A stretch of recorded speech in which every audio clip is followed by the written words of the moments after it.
Yes class 11th welcome to Simply Commerce once again.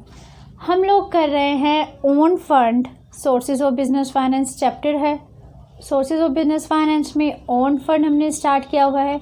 Own fund में अभी तक हमने किए shares, equity shares and preference shares, retain earning, then next is DDR and ADR। अब एक concept रह गया वो गलती से, वो क्या था IDR भी मुझे लास्ट वीडियो में समझा देना चाहिए था, बट अभी मुझे बाद में याद आया कि हमारा IDR रह गया इंडियन डिपॉजिट रिसीप्ट। तो कोई प्रॉब्लम नहीं, इस वीडियो में हम IDR करेंगे और उसके बाद हम बोरोड फंड भी स्टार्ट कर देंगे और बोरोड फंड में डिबेंचर का मीनिंग भी पढ़ेंगे, राइट। तो चलिए स्टार्ट करते हैं।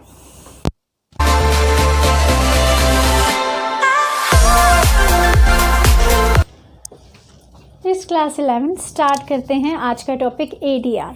हम लोगों ने लास्ट वीडियो में GDR पढ़ा, ADR पढ़ा। क्या थे GDR और ADR? चलिए रिकैप करते हैं। GDR ADR सेम ही थे। इक्विटी शेयर्स, वो शेयर्स जो इंडिया की कंपनी अगर फॉरेन में जाकर इशू करते हैं तो फिर वो GDR है, और अगर स्पेसिफिकली USA में इशू किए जाएँ तो वो ADR, अमेरिकन डिपॉजिट रिसीप्ट। बाकी फीचर्स दोनों के सेम थे। अब IDR भी सेम ऐसा ही है। अब एक चीज़ ऑब्जर्व करो, क्या हमेशा हमें लोग जाके फॉरेन कंट्री में या हमारी कंपनी जाके फॉरेन कंट्री में इशू करती हैं अपने शेयर्स? फॉरेन कंट्रीज़ की कंपनीज भी तो इंडिया में आकर इशू करती हैं अपने शेयर्स।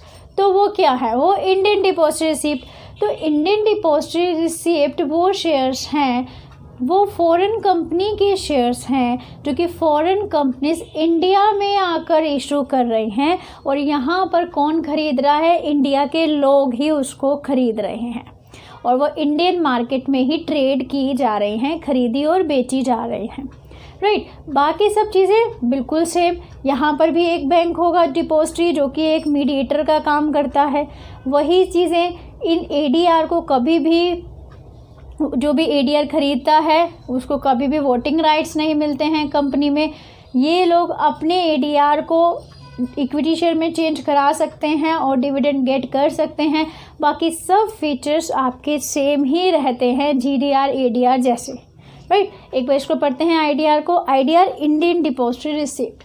तो an ADR is issue to citizen of India. यहाँ पर फॉरेन कंपनीज आ रही हैं और इंडिया के सिटीजन को इसको इशू करते हैं। कौन थी ऐसी फर्स्ट फॉरेन कंपनी जिसने इंडिया में आके अपने शेयर्स इशू किए? वो थे standard charter. Standard charter PLC was the first company that issued IDR इन 2010। उसने आकर हमारे इंडिया में अपने शेयर्स इशू किए थे, स्टैंडर्ड चार्टर PLC, राइट। तो ये एक छोटा सा कंसेप्ट था, इसको भी हमने ख़त्म कर दिया। तो यहाँ पर हमारा ओन फंड ख़त्म। हमने किए थे कि टाइप्स ऑफ फंड कितने? दो तरह से, own fund and borrowed fund. Own fund में हमने क्या क्या किया? Equity share, preference shares, retain earning, GDR, ADR and IDR। अब आपका 1 मार्क का क्वेश्चन, आप इसमें से छाटिए कौन सा ऐसा है जो कि बोरोड फंड है, कौन सा ऐसा है जो ओन फंड है। हमेशा आपको 1 मार्क का क्वेश्चन ये मिलेगा।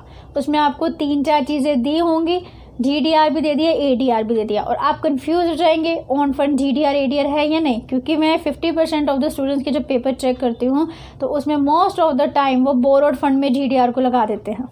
तो GDR और ADR ये सब ओन फंड के ही क्या हैं? हिस्सा हैं, पार्ट हैं। तो ये 1 मार्क का क्वेश्चन हमेशा बनता है टाइप्स में, ठीक है। आजकल तो आपके मल्टीपल टाइप क्वेश्चन हैं 20 मार्क्स के, तो वहाँ पर आपको 1 मार्क का क्वेश्चन 100% मिलेगा। ये मुझसे आप लिखवा सकते हैं, राइट। चाहे किसी भी स्कूल के कोई भी टीचर हो, ये क्वेश्चन ज़रूर देते हैं। इसमें से छांटिए कि रिकग्नाइज कीजिए कि कौन कौन से इसमें से बोरोड फंड है या कौन कौन से उसमें इक्विटी ओन फंड है। वो आपको 4 ऑप्शन दे देते हैं और आपको छांटना पड़ता है। चलिए अब हम आगे बढ़ते हैं। इसके बाद हम स्टार्ट करने हैं अपनी बोरोड फंड। बोरोड फंड वो फंड जो हम किसी से बोरो करते हैं।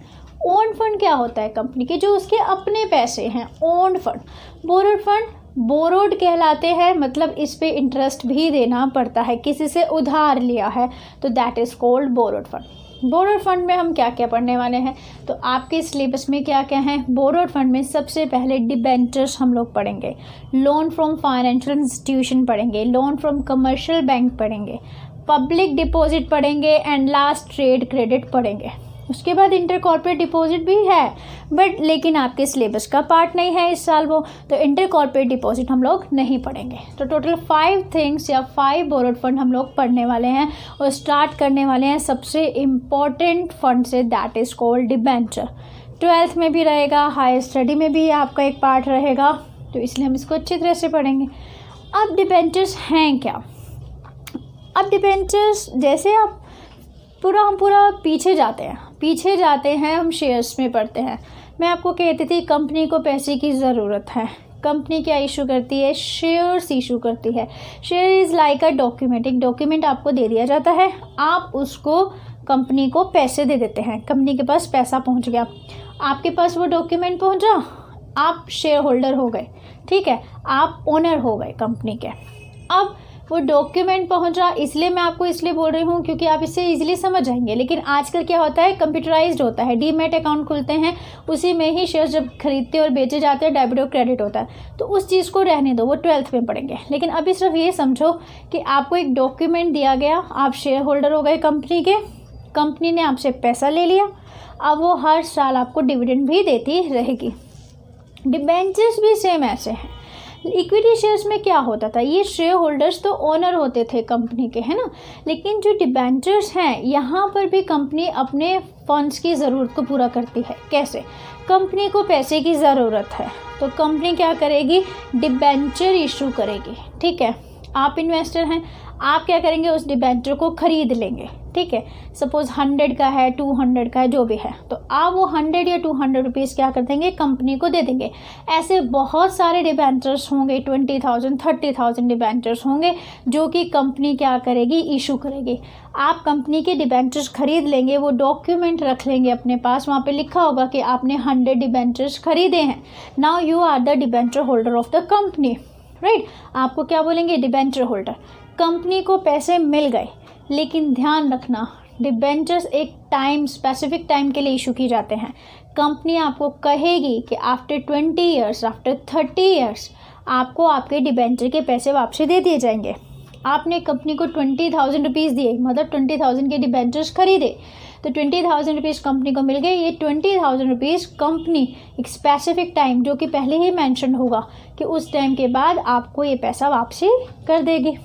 अब मिड टाइम में क्या करेगी, जो बीच के जो टाइम होगा 20 साल, तो रेगुलरली आपको इंटरेस्ट पेमेंट किया जाएगा। आपने 20,000 किए हैं तो इंटरेस्ट भी पहले से ही स्पेसिफिक होगा उस डिबेंचर पे कि आपको 10% इंटरेस्ट देना है कंपनी ने, तो कंपनी हर साल 20,000 पे 10% इंटरेस्ट 2,000 आपको दे देगी। मतलब इंटरेस्ट पहले से स्पेसिफाइड है कि इतना इंटरेस्ट आपको दिया जाएगा, हर साल दिया जाएगा। कंपनी कभी भी ये नहीं कहेगी कि जैसे इक्विटी शेयर होल्डर्स में कहती थी, इक्विटी शेयर्स में बच गया तो दे दिया, नहीं बचा तो नहीं दिया, नहीं। डिबेंचर्स को इंटरेस्ट हर हालात में दिया जाता है, चाहे कंपनी के पास पैसा हो या नहीं हो, कहीं से भी अरेंज करे, लेकिन इनको इंटरेस्ट देना ही पड़ता है डिबेंचर होल्डर्स को। डिबेंचर होल्डर्स सेफ रहते हैं, सेफ इन्वेस्टमेंट रहता है डिबेंचर होल्डर्स का। अब इंटरेस्ट, अब उनको बीच में क्या मिलता है, इंटरेस्ट दिया जाता है। कंपनी क्या करती है, हर साल इंटरेस्ट पेमेंट करती रहती है, और कितना इंटरेस्ट पेमेंट करेगी वो भी पहले से स्पेसिफाइड होता है। तो आपको पता है कि मुझे इस साल इतने पैसे तो मिलने ही हैं, क्योंकि मैंने डिबेंचर्स कंपनी के खरीद रखे हैं। तो डिबेंचर्स है क्या, डिबेंचर क्या है, मैंने अभी आपको समझाया कि ये एक एक्नॉलेजमेंट ऑफ डेट है। मतलब ये आपको जो डॉक्यूमेंट दिया जा रहा है, इस डॉक्यूमेंट में ये लिखा जा रहा है कि कंपनी ने आपसे ये पैसे लिए हैं, मतलब एक्नॉलेजमेंट की जा रही है कि हाँ, आपसे हमने ये पैसे लिए हैं और इतने साल के बाद हम आपको आपके पैसे वापसी लौटा देंगे। तो ये क्या है, ये डॉक्यूमेंट जो डिबेंचर है ये क्या है, ये एक्नॉलेजमेंट ऑफ डेट है बाय द कंपनी।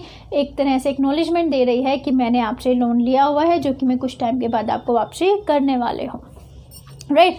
एक बार इसका मीनिंग पढ़ के देखते हैं। डिबेंचर इज़ एन एक्नॉलेजमेंट, या इसको मैं एक्नॉलेजमेंट ऑफ, अगर मेरे को एक लाइन में बोलना है एक्नॉलेजमेंट ऑफ डेट भी बोल सकती हूँ मैं, बाय द कंपनी। बट अगर लंबे उसमें हम मीनिंग पढ़ना चाहते हैं एक अच्छे डिटेल में, तो इसको पढ़ते हैं। इट इज़ एन एक्नॉलेजमेंट, एक एक्नॉलेजमेंट है, पक्की वाली बात है, by the company that the company has borrowed, कि कंपनी ने एक सर्टेन अमाउंट आपसे बोरो किया है, और which it promises to repay at a future date, और वो आपको ये प्रॉमिस भी करती है कि इस डेट पे, मतलब इतने ईयर्स के बाद इस डेट पे आपको आपके पैसे वापसी कर दिए जाएंगे। ये एक तरह का प्रूफ है, एक्नॉलेजमेंट में प्रूफ होता है ये डॉक्यूमेंट। तो जो भी डिबेंचर्स खरीदते हैं जिसके पास ये डॉक्यूमेंट है वो क्या कहलाते हैं? Debenture holders, right. शेयर जो खरीदते हैं वो शेयर होल्डर्स, डिबेंचर खरीदते हैं वो डिबेंचर होल्डर्स। शेयर्स पे क्या मिलता है रिटर्न में? अगर आप शेयर खरीदेंगे तो आपको डिविडेंड मिलेगा।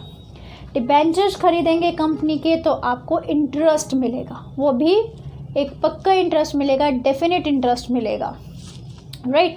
अब डिबेंचर होल्डर्स क्या हैं? जब भी हम किसी से बोरो करते हैं, पैसा बोरो कर रहे हैं, तो डिबेंचर्स भी तो पैसा बोरो ही कर रही है कंपनी आपसे। तो डिबेंचर होल्डर्स क्या होते हैं? Debenture holders are called the creditor of the company. इनको क्या माना जाता है? क्रेडिटर माना जाता है। ये ऐसे लोग हैं जिनको कंपनी को एक टाइम के बाद पैसे वापसी करने ही हैं, ठीक है। तो इसलिए हम कहते हैं कि debenture holders are the creditors of the company. Who? Debenture holders, right. अब डिबेंचर्स के बहुत से फीचर्स हैं, interesting features, interesting concept debentures, और साथ में इसके मेरिट्स एंड डीमेरिट्स भी हम करेंगे। नॉट ओनली दैट, इसके टाइप्स भी करेंगे। प्रेफरेंशियल में याद है हमने टाइप्स भी किया था, है ना, तो टाइप्स ऑफ डिबेंचर्स भी हम करेंगे। लेकिन अभी के लिए सिर्फ इतना ही, और नेक्स्ट वीडियो में मिलते हैं हम आपको इसके फीचर्स, मेरिट्स और डीमेरिट्स के साथ, राइट। पसंद आया तो लाइक भी करना है। कुछ क्वेश्चन दिमाग में चल रहा है तो क्वेश्चन पुट कीजिए कमेंट बॉक्स में, और इसको शेयर भी करना है, सब्सक्राइब भी करना है। And last, thanks for watching.